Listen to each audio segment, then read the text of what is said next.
This is our association pool area. This L-shaped garden had been abandoned and was an eyesore ever since Hurricane Harvey wiped everything out.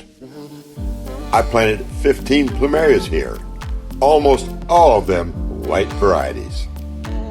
Now, take a look at the transformation. I planted ivory Magellan zinnias at each end of the garden. Between each plumeria, I added bright yellow Magellon zinnias. They're a special low-growing variety with huge blooms.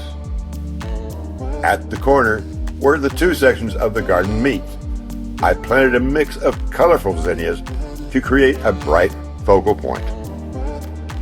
On each side of the yellow zinnias, I planted globe amaranth.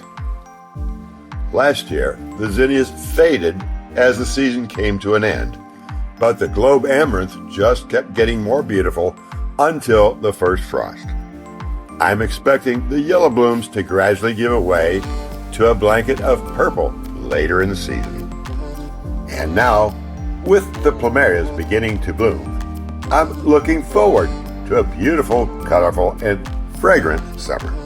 The best part, this entire transformation cost me only about $35, and that was just for the sprinkler supplies.